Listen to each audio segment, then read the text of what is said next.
Hello students, welcome in Vigyanansh class 8th science and the chapter number 12, that is friction.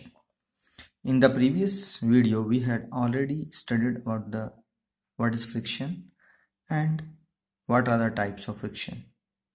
In this video just we will recall them and after that we discuss some other topic of this lesson.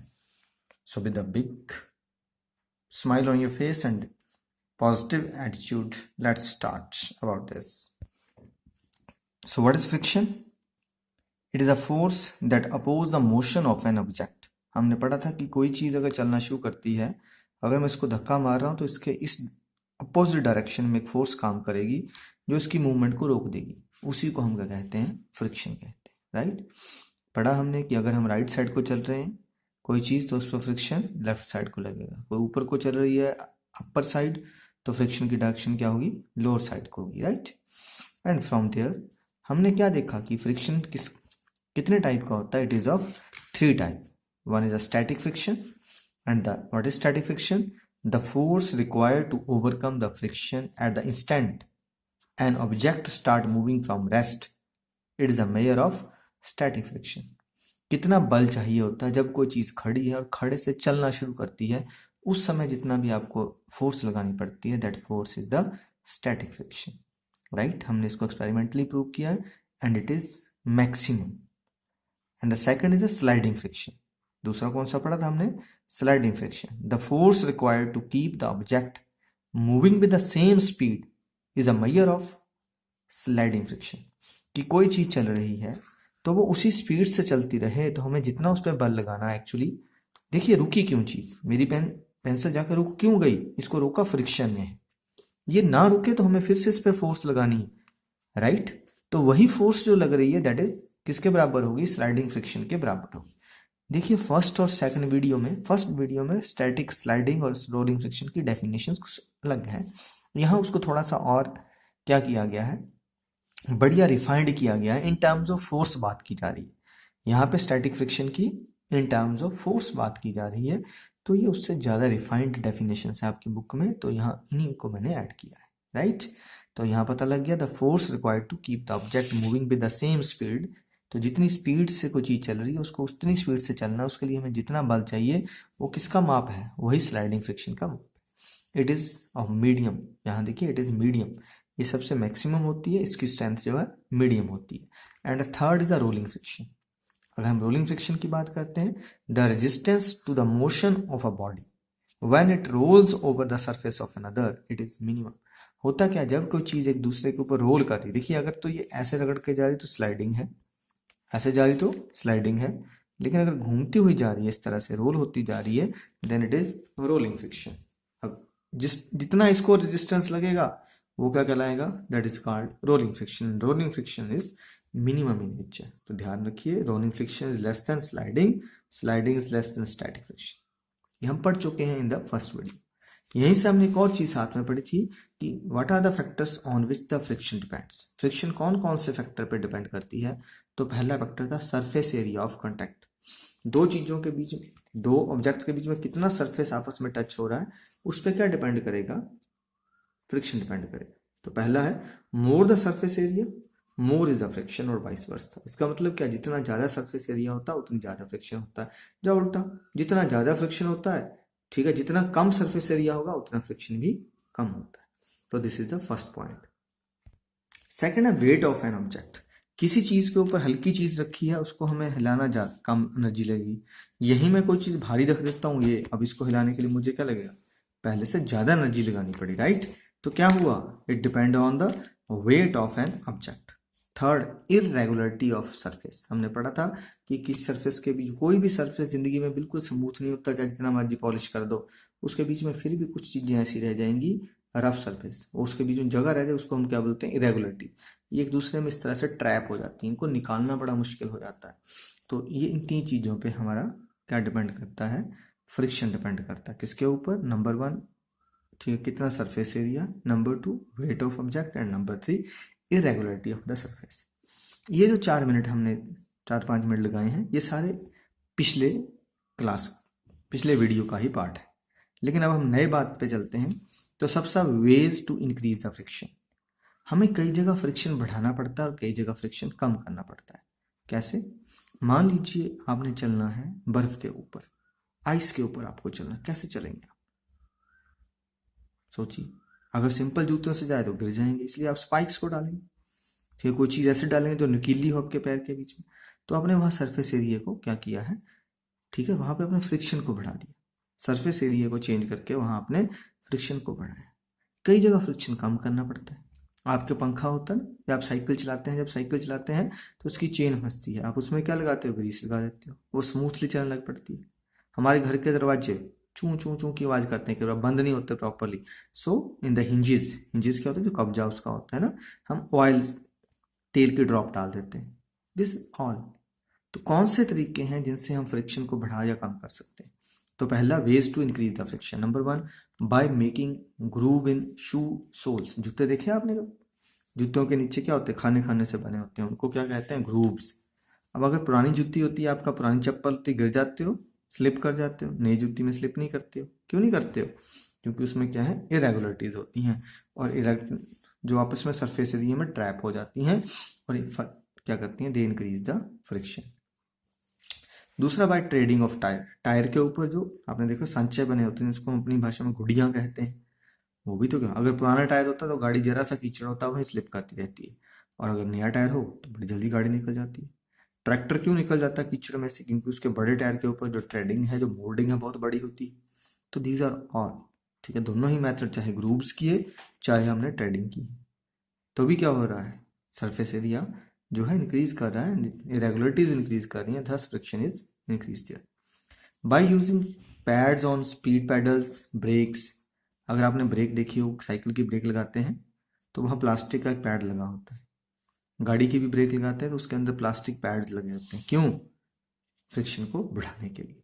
Bye using coarse material such as soil etcetera, कई बार क्या होता है, हमारे हाथों में बहुत ज़्यादा पसीना पड़ जाता है, हम किस चीज़ को उठाते हैं तो वो हमारे हाथ से स्लिप कर जाती चीज़, देन तब हम क्या करेंगे, ठीक, हम क्या करते हैं, मिट्टी अपने हाथ में लगा लेते हैं, रेत अपने हाथ में लगा लेते हैं, या को टॉवल से अपना हाथ साफ कर देते हैं। मतलब क्या है यहाँ पे, just to increase the grip. Grip कैसे बढ़ेगा, जो फ्रिक्शन बढ़ेगा। सो ठीक है, तो वाई यूजिंग कोर्स, कोर्स होता है खुरदरा, कोई भी खुरदरा मटेरियल आप लगाते हैं तो such as soil on the wet hands that increase the friction. तो ये कुछ मेथड्स हैं जिनसे हम फ्रिक्शन को बढ़ा सकते हैं, राइट। फिर हम फ्रिक्शन को डिक्रीज भी कर सकते हैं, ways that are used to decrease the friction. कैसे? Use of powder on the carrom board. अब कैरम बोर्ड खेला कभी? अगर पाउडर ना तो उस पर मारते हैं, बीच में हमारी गिट्टी जाती है, टकरा के वापस नहीं आती, रिबाउंड नहीं होती, ठीक है। In order to get the proper rebound we use special disco powder. जो हम घर वाला पाउडर है वो इतना अच्छा नहीं होता जो हम अपने लिए यूज करते हैं, that is called talcum powder, ठीक है। तो हम वहाँ पे कौन सा यूज कर रहे हैं, एक कोर्स पाउडर यूज करते हैं जो थोड़ा मोटा होता है, and that decrease the friction. Hinges में क्या किया, तेल लगा दिया।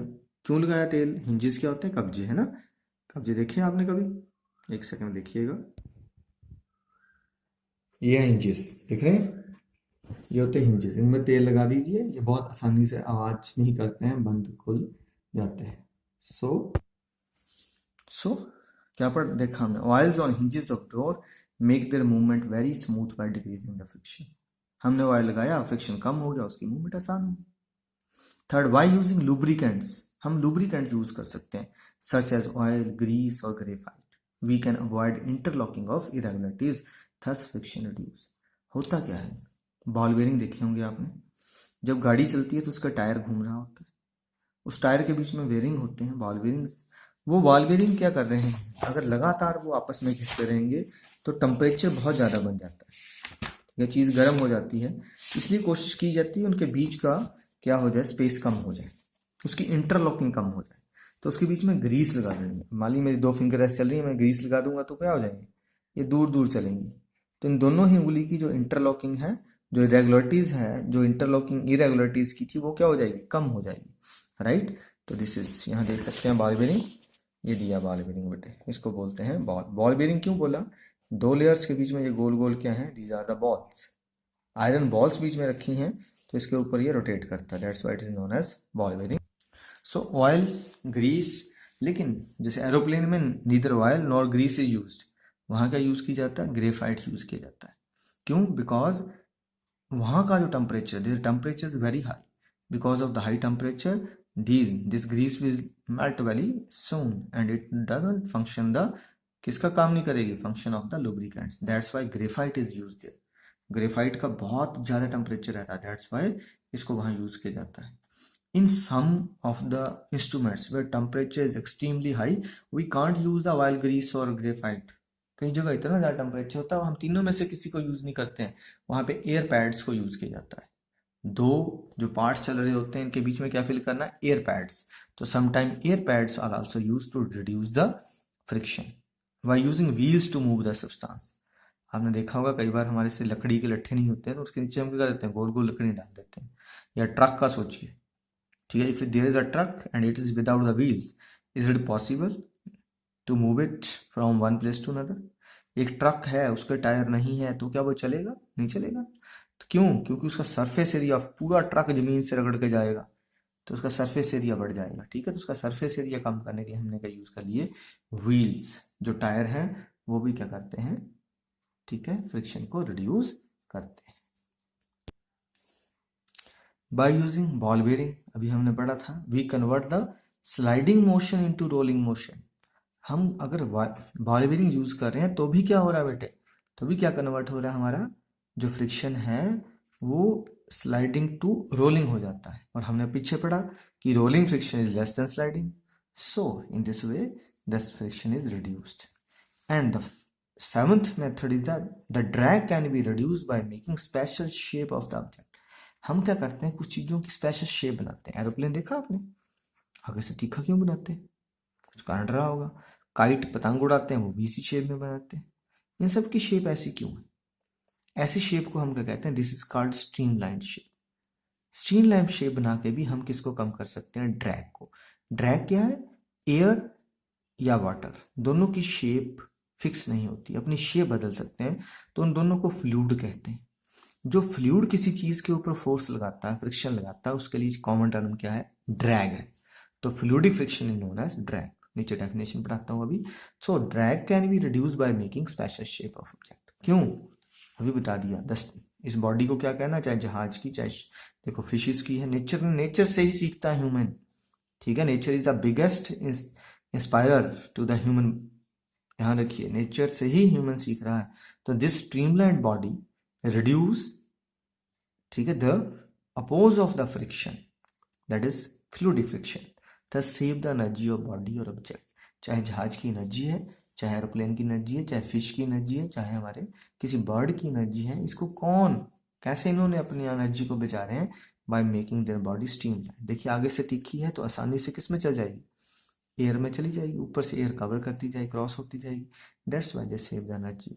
So the drag can be reduced by making special shape. और कौन सी शेप की बात की जा रही है? This is streamline shape. अगर आपने सुबह सुबह कभी पक्षी उड़ते हुए देखे बेटे, तो वो स्पेशल पक्षी जो होते हैं वो इस तरह से उड़ते हैं लाइन में, देखिएगा कभी उनको। They always fly in the V shape. क्यों? देखो उन्होंने शेप भी वी बनाई होती है आसमान में, देखिएगा, ठीक है। क्यों? बिकॉज टू रिड्यूस, देखिए इतने इंटेलिजेंट है, उन्होंने कौन सी शेप बना ली? Streamline, to reduce the friction. After some time जो सबसे आगे चल रहा होता है ये थक जाता है बेटे, ये पीछे हो जाता है और इसमें से एक आगे आ जाता है और ये आगे, ये थोड़ी देर यहीं तैरेगा, यहीं उड़ेगा, सॉरी। क्यों उड़ेगा? क्योंकि यहाँ दोनों की पंखों से इसकी जो एनर्जी है वो सेव होती रहेगी, ये अपनी एनर्जी को सेव करेगा। That is a partial vacuum condition, so easily it can fly over there. After some time whenever it get the proper rest, then it move to the last, ये last को move कर जाएगा और ये वाला इधर और इधर से आगे। देखिएगा कभी आपने नेचर को ध्यान से देखा होगा, it is a wonderful, nature जो है it is a wonderful teacher for us. So कभी भी ये क्वेश्चन होता है। अब कुछ डेफिनेशंस हैं जिनकी मैंने बात की है, 3 डेफिनेशंस हैं, fluid, drag and lubricants. What are fluids? Liquid and gases can change their shape, so both are known as fluid. अगर हम फ्लूइड की बात कर रहे हैं बेटे, अगर हम द्रव की बात कर रहे हैं, तो जिंदगी में ये मत सोचना कि सिर्फ पानी की बात हो रही है, लिक्विड की बात हो, नहीं। लिक्विड और गैस दोनों को मिला के क्या कहा जाता है? Both are known as fluids. Then drag, drag क्या हुआ? The friction exerted by the fluids, जो फ्लूइड ने फ्रिक्शन लगाया होता है that is called drag. Clear. उसके बाद व्हाट आर द लुब्रिकेंट्स, अभी पढ़ के आए हैं, materials those are used to reduce the friction. ऐसे मटेरियल्स जो फ्रिक्शन को कम करने के लिए यूज होते हैं they are known as the lubricants. बेटे पहले तो हो गया फ्रिक्शन अपोज द, किसको करती है? Friction always oppose the motion, किसको स्टॉप करता है? मोशन को, है ना। फ्रिक्शन डिपेंड ऑन, किसके ऊपर? नेचर पे डिपेंड नहीं करता बेटे, it depend on irregularities of surface. Nature is the right, but हम इससे भी अच्छा लिखेंगे, हमारे पास क्या है? इरेगुलरिटीज। ये किसी और की बुक लेके पढ़ा रहा हूँ, उसे टेंशन नहीं लेनी है, राइट। फ्रिक्शन प्रोड्यूस, हम पढ़ चुके हैं, हीट प्रोड्यूस करता है ना। हमने कैरम पाउडर पे क्या किया था, है ना, कैरम बोर्ड पे पाउडर सिकड़ा, तो इससे क्या फर्क पड़ा? जब भी वी यूज द कैरम, ठीक है, carrom powder on the board, it decrease the friction. Friction को क्या करता है? डिक्रीज करता है। And E part sliding friction is less then the static friction. तो स्लाइडिंग फ्रिक्शन क्या होता है सदा? किससे? स्टैटिक फ्रिक्शन से कम होता है। तो this is question number 1। Question number 2 में आपको अभी पढ़ा है, सब डिक्रीजिंग ऑर्डर में लिखना है। अभी हमने किस में लिखा था? इंक्रीजिंग में या डिक्रीजिंग में? सबसे ज्यादा कौन सा होता है? स्टैटिक। पढ़ा था ना, स्टेबल होता है, खड़ा होता है, फिट, रिलेबिलिटीज बड़ी अच्छी तरह से फिट होती है, अलग करने को ज्यादा एनर्जी चाहिए होती है ना। फिर स्लाइडिंग आएगा और लास्ट में क्या है? Rolling. So answer is C. अगला है Alida run her toy car on dry marble. देखिए सबसे पहले उसने यूज किया ड्राई मार्बल, फिर वेट मार्बल, फिर न्यूज़पेपर और टॉवल। आपको बताना है कि किस पे सबसे ज्यादा फ्रिक्शन लगेगा। देखिए सबसे रफ टॉवल है, तो इस पे क्या लगेगा? सबसे ज्यादा होगा, मैं इसको 4 नंबर दे रहा हूँ। उसके बाद किस पे लगेगा? न्यूज़पेपर पे, है ना, इसको 3 नंबर देते हैं। अब ड्राई और वेट मार्बल से, अगर आप गीले मार्बल पे और सूखे पे, किस पे ज्यादा स्लिप होते हो? गीले पे ना। तो गीले पे सबसे मिनिमम है और ड्राई पे सबसे उससे ज्यादा है। तो ये नंबर हो गया। अब जैसा क्वेश्चन होगा वैसे आंसर तैयार हो जाएगा। तो बेटे इंक्रीजिंग ऑर्डर में कहा ना, तो क्या आएगा? सबसे पहले वेट मार्बल। तो 2 ऑप्शन है हमारे पास, ए और डी। सबसे कम वेट मार्बल वाली कंडीशन है। वेट के बाद क्या आएगा? ड्राई। दोनों में ड्राई है। फिर क्या तीसरे नंबर पे? न्यूज़पेपर। तो answer is 1 is correct answer, right. A is the correct answer. चौथा क्वेश्चन आपके पास, fourth question is suppose you are writing desk is tilted a little. आपका राइटिंग डेस्क, मैंने जैसे बुक उठा दी है, मान लो ऐसे टेढ़ी कर दी, तो कहता टेढ़ी होगी। A book kept on it sliding down. अब बुक जो है, देखिए जैसे पेन ये नीचे को जा रहा है, ऐसे आपकी बुक भी नीचे को जा रही है। आपने बताना फ्रिक्शन फोर्स कहाँ लगेगी? कहाँ लगेगी? ये नीचे जा रही तो फ्रिक्शन फोर्स कहाँ आती है? ऊपर की तरफ, है ना। तो हमने पढ़ा ही है कि फ्रिक्शन फोर्स जो होती है, तो फ्रिक्शन फोर्स कहाँ को लगेगी? डायरेक्शन ऑफ फोर्स कहाँ होगी? It is opposite side of motion. या हम इसको और कैसे लिख सकते हैं? It is towards upper side of desk, है ना। तो जो आपका दिल करे, आप इसको अपर साइड लिख सकते हैं, अपोजिट साइड लिख सकते हैं। फिफ्थ क्वेश्चन है you spill a bucket of soapy water on a marble floor. Marble floor के ऊपर अचानक दुर्घटनावश आपसे क्या हुआ? साबुन के पानी वाली बाल्टी गिर गई, है ना। वुड मेक इट इजियर और मोर डिफिकल्ट फॉर यू। अब आपको उस पर चलना आसान होगा या मुश्किल? साबुन वाला पानी है, पूरे आपके मार्बल पे गिरा है, आप आसानी से चलेंगे या मुश्किल से? एक्चुअली हाँ, आप मुश्किल से चलोगे। क्यों चलोगे? बिकॉज क्या हो जाता है? बिकॉज सोपी वाटर क्या करता है? Decrease the friction. Soapy water decrease the friction, right. Question number 6 है explain why sportsman use shoes with spikes. देखा कभी स्पोर्ट्समैन के शूज को? देखो उनको स्पाइक होता है नीचे। देखिए स्पाइक्स के 2 फायदे हैं। नंबर 1, सरफेस एरिया डिक्रीज कर दिया, एनर्जी तो कम हो जाएगी। बट ग्रिप को क्या कर दिया बेटे? It increase the grip. दूसरी तरफ से उसका ग्रिप ऑन द ग्राउंड भी बढ़ा दिया है कि ये स्लिप भी ना करे, एनर्जी भी बच जाए और बंदा गिरे भी ना। तो हम कैसे लिखेंगे? The spikes increase the grip of the sportsman on the surface, thus save him from the any accident by the slip, or it also decrease the surface area of contact, thus save the energy of the sportsman। नहीं लिखा जाएगा, बात करेंगे, मैं फिर आपको लिख के भेज दूंगा, पर ट्राई जरूर करना आपने, है ना। 7th क्वेश्चन है Iqbal has to push a lighter box and Seema has to push a heavier box on same floor. Who will be, देखिए एक ने लाइटर बॉक्स को धक्का मारना, एक ने हैवी को, एक ने हल्के बॉक्स को धक्का मारना, एक ने भारी को। किसको धक्का मारना आसान है? पढ़ा हमने, वेट के ऊपर डिपेंड करता, more the weight more the friction. इसका मतलब सीमा वाले का फ्रिक्शन ज्यादा है और इक्वाल वाले का फ्रिक्शन कम है। तो आंसर क्या लिखेंगे हम, इक्वाल, ठीक है, पुश। तो कहता है who will have to apply a large force. अच्छा, लार्ज फोर्स पूछा है तो क्या लिखेंगे, Seema will have to apply large force because his box is heavier. उसका बॉक्स क्या है, भारी है। More the weight more is the friction. जितना ज्यादा वेट होता है उतना ही ज्यादा फ्रिक्शन होता है। 8th क्वेश्चन है, explain by sliding friction is less than static friction. ये भी आपको डायरेक्ट पिछले वीडियो में मिलता है, मैंने पढ़ा ना हमने। स्लाइडिंग में क्या रहता है कि ऑब्जेक्ट क्या रहते हैं, they are in motion, the chance of the fitting of the irregularities with one another is less, है ना। गाड़ी चल रही है, कोई चीज ऐसे स्लाइड कर रही है तो इरेगुलरिटीज को फिट होने का टाइम नहीं मिलता है, इसलिए स्लाइडिंग फ्रिक्शन स्टैटिक फ्रिक्शन से कम होता है। ठीक है जी। और लास्ट क्वेश्चन भी हो गया आपका, एक ही रह गया अभी।